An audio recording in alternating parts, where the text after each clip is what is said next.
নমস্কার, ব্রেকিং বাংলায় আপনাদের স্বাগত। আমি জয়ন্ত মজুমদার। নরেন্দ্র মোদীর যখন বাংলায় সভা হয়, বিজেপির দেখবেন নেতারা খুব গুছিয়ে লোকজন জড়ো করেন। কারণ আপনারা জানেন, যখন নরেন্দ্র মোদী কোনো একটা জায়গায় সভা হয়, এখন এখন এগুলো মানে যে খোলামেলা ব্যাপার হয়ে গেছে, এগুলো আর লুকোচুরি কিছু নেই। দেখবেন 4টে 5টা 6টা জেলায় যেখানটা মিটিং স্পট, তার আশপাশে সমস্ত জেলা থেকে লোকজন গাড়িতে গাড়িতে করে খাবার দাবার জল টল দিয়ে সব নিয়ে আসার ব্যবস্থা হয়। অনেক সময় দেখা গেছে পাশের রাজ্য থেকেও লোকজন এসে গেছে, কারণ ওই গাড়ির নাম্বারগুলো দেখা গেছে যে কোনটা বিহারের, কোনটা ঝাড়খণ্ডের, কি কোনটা উড়িষ্যার। তো এগুলো হয়ে যায় যে মোদির সভা আছে, সবাই মিলে টাকা পয়সা দিয়ে, টাকা পয়সার তো অভাব নেই বিজেপির, তো এই করে মোদির সভায় খুব ভিড় করিয়ে দেন। বিভিন্ন জায়গা থেকে লোক আনলে, কিংবা অমিত শাহ একটা মিটিং করতে এসছেন, অমিত শাহ মিটিং যে ফ্লপ হলে যে গালাগাল খেতে হতে পারে, নরেন্দ্র মোদীর মিটিং ফ্লপ হলে গালাগাল খেতে হতে পারে, অমিত শাহ মিটিং ওই চারদিক থেকে লোকজন জড়ো করে ট্রেনে ফেনে যেখান থেকে হোক এনে এগুলো করানো হয়। তো সেই ভিড় ভাটকার জন্য যত পয়সা করি খরচ হোক, গাড়ি টাড়ি আনা বা আশপাশের রাজ্য থেকে যদি আনতে হয়, নিয়ে আসা হয়। তো এইটা নিয়ে যে তারা বুঝতে পারেন না, তারা ভাবেন যে বিজেপির খুব সাংগঠনিক শক্তি সাংঘাতিক বাংলাতে। আমরা যখন মিটিং করছি, আরে বাপরে বাপ, সেই হ্যাঙ্গারের নিচে একদম ভর্তি লোক ভর্তি করে দিয়েছে, তারা হই হই করছে, চিৎকার করছে, মোদির সঙ্গে জয় শ্রীরাম ধ্বনি দিচ্ছে, অমিত শাহর সঙ্গে জয় শ্রীরাম ধ্বনি দিচ্ছে।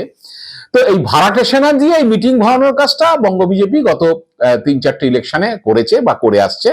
এটা গত 2014 সাল থেকে দেখা যাচ্ছে, যখন থেকে মোদী অমিত শাহদের এই রাজ্যে বেশি আনাগোনা শুরু হলো।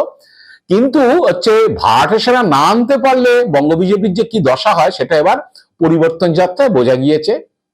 এবার পরিবর্তন যাত্রা প্রথম দিন 4টে জায়গা থেকে যাত্রা, দ্বিতীয় দিন 5টা জায়গায় অর্গানাইজ করে বিভিন্ন নামি দামি সব নেতাদের আনা হয়েছে। অমিত শাহ, জেপি নাড্ডা, দেবেন্দ্র ফডনবিস, নীতিন নবীন প্রেসিডেন্ট দলের, এরকম সমস্ত এসছে। পুষ্কর সিং ধামি, কেউ বাচ্ছিল না। এ রাজ্যের তো সুকান্ত মজুমদার, শ্রমিক ভট্টাচার্য, যে শুভেন্দু অধিকারী, এরাও ছিলেন। এবার মুশকিলটা হয়েছে যে সংখ্যায় বেশি হয়ে গেছে মিটিং, ভাড়াটে সেনাতে আনা যায়নি। তারপরে ধরুন বিভিন্ন জেলাতে এখন 10 তারিখ পর্যন্ত, মানে যে আজ পর্যন্ত সেই মিটিং গুলো চলার কথা, 14 তারিখ ব্রিগেডের মিটিং। এবার বিভিন্ন জেলা অ্যাসেম্বলি ভিত্তিক পরিবর্তন যাত্রা হবে, রথ বেরোবে এই গোলাপি রঙের, দেখবেন উত্তরপ্রদেশের নাম্বার গাড়ির, উত্তরপ্রদেশ থেকে বোধহয় এগুলো আনা হয়েছে। উত্তরপ্রদেশের নাম্বার প্লেটে দেখবেন রথ বলে কতগুলো গাড়ি গেরুয়া রঙের, সেগুলো আনা হচ্ছে, বেলুন টেলুন দিয়ে সাজানো হচ্ছে, তার মাথায় নেতারা চড়ে বসছেন। তো এইসব গাড়ি টাড়ির ব্যবস্থা হয়েছে, সবই হয়েছে, কিন্তু লোক কোথায়? আর এবার আর তৃণমূলকে বলতে পারছে না যে ফাঁকা মিটিং শুরু হওয়ার আগে ছবি দিয়ে দিয়ে তৃণমূল এসব মিথ্যা প্রচার করছে। বিজেপি আগে এটা বলে থাকতো, কিন্তু এখন দেখা যাচ্ছে যে শ্রমিক ভট্টাচার্য হাওড়ার মিটিং এ বক্তৃতা করছেন, নিজে মঞ্চে দাঁড়িয়ে যখন বক্তৃতা করছেন, তখন মিটিং শুরু হয়নি এরকম ছবি নয়, সে বক্তৃতার সময় দেখা যাচ্ছে শয়ে শয়ে হাজার হাজার চেয়ার খালি পড়ে আছে। তো এবার বুঝতে পেরেছেন। এবার জেপি নাড্ডা, ছদ্ম প্রাক্তন সভাপতি, কদিন আগেও সভাপতি ছিলেন, তিনি নদিয়াতে মিটিং করছেন, তার মিটিং এ বক্তৃতা চলছে, জায়ান্ট স্ক্রিনে তার ছবি দেখা যাচ্ছে, ওদিকে মাঠ একদম খালি সমস্ত চেয়ার ফাঁকা পড়ে আছে। নীতিন নবীন বুঝতে পেরেছেন, তিনিও দুখানা মিটিং করেছেন। পুষ্কর সিং ধামি, মানে সেন্ট্রাল লিডাররা যারা এসছে, মুখ্যমন্ত্রীরা, দেবেন্দ্র ফডনবিস, রাজনাথ সিং, সবাই বুঝতে পেরেছেন হাল কি। মিটিং যখন চলছে তখনই তারা বুঝতে পেরেছেন যে সামনে কিছু লোক আর পেছন পুরো ফাঁকা। এখন এই ফাঁকা যাওয়ার জন্য যারা দিল্লিতে গেছেন, গিয়ে জেপি নাড্ডা ফাড্ডা সব রিপোর্ট হয়েছে, এগুলো অমিত শাহ কানে গেছে। কারণ অমিত শাহ রাজ্যে বিজেপি সংগঠনটা তিনি দেখেন, বিজেপি কিভাবে চলবে না চলবে, তার খুব বিশ্বস্ত লোক একজন এখানে পর্যবেক্ষক, সুনীল বনসাল, উত্তরপ্রদেশের। তো এখন মুশকিল যে বঙ্গ বিজেপির নেতারা মোটামুটি ভাবে কি বলে, সারা বছর এই টিভিতে প্রেস কনফারেন্স, তারপর দেখবেন টিভিতে বাইট দেওয়া, কোটে টোটে ছোটা, যারা কোটে ছোটে ছুটতে অভ্যস্ত, ছুটে থাকেন। তো সংগঠন করতে গেলে তো একটু সময় দিতে হয়, আন্দোলন লড়াই করতে হয়, গ্রামে গঞ্জে শহরে সব জায়গাতে করতে হয়। এমনিতে তো সংগঠন বাড়ে না বা সংগঠন শক্তিশালী হয় না, তাদের প্রতিনিয়ত একটা প্রসেসের মধ্যে থাকলে তবে হয়। এবার যেদিন দুই বড় নেতা আসেন, সেদিনকে তো ভিড় করিয়ে দেওয়া যায়, কিন্তু যখন সব জেলাতে কর্মসূচি হচ্ছে, কোথা থেকে ভাড়াটা সেনা আনবে রে ভাই, সবারই তো কর্মসূচি রয়েছে। এবার দেখা যাচ্ছে যে পরিবর্তন যাত্রা সভা ফ্লপ করছে, রথযাত্রা হচ্ছে ফ্লপ, কিছু বাইক যাচ্ছে, একটা মাঝখানে উত্তরপ্রদেশের ওই গেরুয়া রঙের গাড়ি সেটা যাচ্ছে, নেতারা চারজন বসে আছে, ফুল ছুটছে, লোক নেই পাশে কিন্তু ফুল ছুড়ে যাচ্ছেন। তো এগুলো হচ্ছে, রাস্তায় কিছু গুটি কয়েক লোক দাঁড়িয়ে আছে, একটা মিছিল যাচ্ছে, পরিবর্তন যাত্রার মিছিল, একটা বিধানসভা দিয়ে কয়েক হাজার লোক, সেই মাঝখানে রথ যাচ্ছে, আগে কয়েক হাজার লোক, পিছনে কয়েক হাজার লোক, লোক কোথায়, লোকই তো নেই। আর এবার তো অন্য জায়গা থেকে লোক আনা যাচ্ছে না, আর সবারই রয়েছে মিছিল, সব বিধানসভাতে কর্মসূচি পড়ছে, সব জেলাতে কর্মসূচি পড়ছে। নদিয়া থেকে নিয়ে গিয়ে আনা যাবে না, প্রধানমন্ত্রী সভায় তাহেরপুরে, বড়োয়া থেকে, মুর্শিদাবাদে বড়োয়া থেকে লোক এসে ভোরবেলা 4 জন ট্রেনের ধাক্কায় মারা গেলেন। তো সেই সব হচ্ছে, অন্য জেলা থেকে লোক এসছে, এগুলো হাতে না হাতে গরম প্রমাণ। যাই হোক, তা লোক আনতেই পারেন, কোনো অসুবিধার কিছু নেই। কোনো একটা মিটিং হলে কেউ 5টা জেলা থেকে 10টা জেলা থেকে আনতে পারেন, এখান থেকে কোনো বাধ্যবাধকতা নেই, লোক যে কোনো জায়গা থেকে আনতে পারেন। কিন্তু মুশকিল হচ্ছে ওই সেন্ট্রাল মিটিং গুলোতে যেটা হয়, এবার হচ্ছে জেলায় জেলায় মিটিং, অ্যাসেম্বলি ভিত্তিক মিটিং, আর হচ্ছে লোক পাওয়া যাচ্ছে না, ফাঁকা মঞ্চ, মিছিল হলে গাড়ির সংখ্যা বেশি। এই নন্দীগ্রামে হচ্ছে সোমবার দিন তেখালিতে হচ্ছে ইয়ে ছিল, আমাদের পরিবর্তন যাত্রার মিছিল ছিল, পরের পর গাড়ি, লোকের থেকে, অনেকে বলছে লোকের থেকে গাড়ির সংখ্যা বেশি। যাই হোক, এখন এগুলো একেবারে দিনের আলোর মতো পরিষ্কার হয়ে গেছে।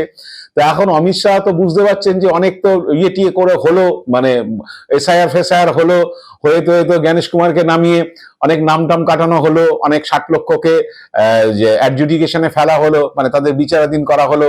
এদের ভবিষ্যৎ কি হবে কেউ যায় না, সুপ্রিম কোর্ট বলতে পারবে। তো করিডোরে আলটিমেটলি ভোটটা তো করতে হবে। তা ভোটটা করতে গেলে মানুষের কাছে পৌঁছতে হয়, মানুষের কাছে যেতে হয়, মানুষের কাছে গিয়ে প্রচার করতে হয়, গ্রামে গ্রামে প্রচার করতে হয়, মহল্লায় মহল্লায় প্রচার করতে হয়।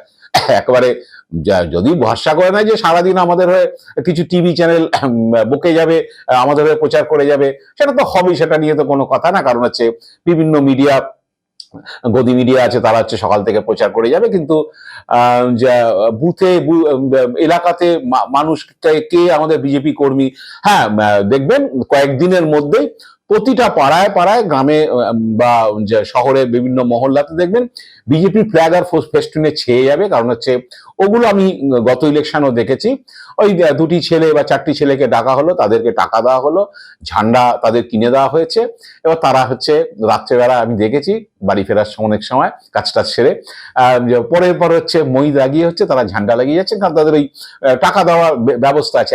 এত 100, 200, 500 ঝান্ডা লাগালে কত টাকা তারা পাবে, ওই ঠিকাতে দিয়ে দেওয়া আর কি।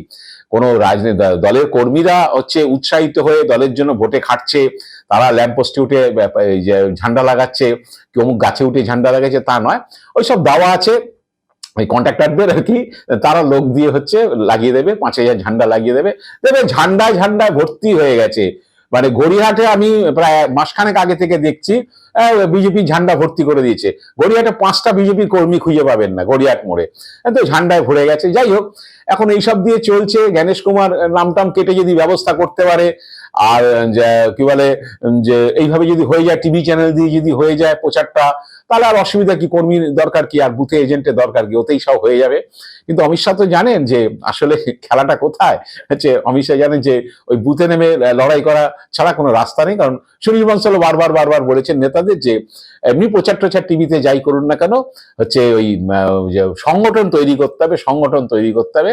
সুকান্ত মজুমদার লোকসভা ভোটের রেজাল্টের পরে সুকান্ত মজুমদার হারে বুঝেছিলেন, এবং সুকান্ত মজুমদার হুগলিতে একটি কর্মী সভায় গিয়ে, লোকসভার ভোটে ঠিক পরে হুগলিতে একটি কর্মী সভায় গিয়ে সুকান্ত মজুমদার বলেছিলেন যে সংগঠন ছাড়া ভোটে যেতে যায় না। যদিও বিজেপির যারা সমাজ মাধ্যমের যারা বড় বড় সমর্থকরা আছেন, সমাজ মাধ্যমে দেখবেন কমেন্টে একবারে বিপ্লব করে দেয়, তাদেরকে কোন একটা জায়গায় আপনি লিখুন যে বিজেপির তো 30% বেশি বুথে হচ্ছে এজেন্ট দেওয়ার ক্ষমতা নেই। তাতে কি হচ্ছে, অনেক দলই তো হচ্ছে 11 সালের তুলনা আনে। 11 সালে তৃণমূলের নাকি অর্ধেক বুথে এজেন্ট ছিল না, কিন্তু তারা যায় না। 11 সালে 2 বছর আগে তৃণমূল এখানে কংগ্রেসের সঙ্গে জোট করে 26টা সিট জিতিল তৃণমূলের কি বলে কংগ্রেস মিলে, এবং 8 সালে কিন্তু তৃণমূল 2খানা জেলা পরিষদ জিতেছিল, এবং 4-5টা হচ্ছে জেলাতে সিংহভাগ পঞ্চায়েত হচ্ছে তৃণমূল দখল করেছিল। তারা জেলা পরিষদ পায়নি তৃণমূল, কিন্তু সিংহভাগ পঞ্চায়েত দখল করেছিল, দুটো জেলা পরিষদ দখল করেছিল। তখনই বোঝা গিয়েছিল যে পরিবর্তনটা আসন্ন। তারপরে লোকসভা ভোটে যখন তৃণমূল এবং কংগ্রেস মিলিতভাবে হচ্ছে 26টা 27টা একটা এসইউসি জিতেছিল, 27টা বামফ্রন্ট 15টা সিট যেতে তখন থেকেই বোঝা গেছিল যে তৃণমূল নিজেদের ক্রমশ হচ্ছে গুছিয়ে নিয়ে এসছে, এবার হচ্ছে শুধু পরিবর্তনের পালা। তখন বিজেপি পরিবর্তন যাত্রা করছে, পরিবর্তন যাত্রা হচ্ছে রথযাত্রা হচ্ছে, রথযাত্রা মানে গেরুয়া রঙের গাড়ি যাত্রা। অমিত শাহ জানেন যে এসব গেরুয়া রঙের গাড়ি যাত্রা ফাত্রা করে কিছু হবে না, রিপোর্ট তলব করেছেন বঙ্গ বিজেপির থেকে, যে যেটা বিজেপি সূত্রে জানা যাচ্ছে বা শোনা যাচ্ছে যে কেন এরকম ফ্লপ করছে, কি অবস্থা, কেন দলের এই অবস্থা। আসলে অমিত শাহকে তো আর রিপোর্ট দিতে পারছে না যে আপনার যখন মিটিং হয় তখন হচ্ছে ভাড়াটা সেনা এনে ভরিয়ে দিই, মোদিজির যখন মিটিং হয় তখন ভাড়াটা সেনা চারদিক থেকে জড়ো করে এনে ভরিয়ে দিই। কিন্তু এখন তো সব জেলাতে হয়ে মিটিং চলছে, সব বিধানসভা এলাকাতেই কর্মসূচি নিতে হচ্ছে, এখন কোনো ভাড়াটা সেনা পাওয়া যাচ্ছে না, নিজেদের স্ট্রেংথেই করতে হচ্ছে। এই জন্য হচ্ছে আমাদের এই কঙ্কালসার চেহারা বেরিয়ে পড়েছে। যাই হোক, এখন দেখা যাক। এরপরেও শুভেন্দু অধিকারীরা বলবে যে 30 এপ্রিলের পরে তৃণমূল সরকার থাকবে না। সুকান্ত মজুমদার বলবে, সমীর ভট্টাচার্য বলবেন যে বিজেপির ক্ষমতা আসাটা শুধু সময়ের অপেক্ষা, তৃণমূল চলে গেছে, তৃণমূল সরকার থেকে চলে গেছে। এটা সমীর ভট্টাচার্য এখন খুব সুন্দর একটা টোন করে বলেন। তো সমীর ভট্টাচার্য নিশ্চয়ই বুঝতে পারছেন, হাওড়ার মিটিং এ গিয়ে তিনি টের পেয়েছেন যে কত ধানে কত চাল। দেখা যাক, এখন ভোট আসছে, এরপরে আরো কত সব বিজেপির কাণ্ড কারখানা সব দেখা যাবে। আমরা অপেক্ষায় আছি। আজ এ পর্যন্তই। আপনারা ভালো থাকবেন, সুস্থ থাকবেন। নমস্কার।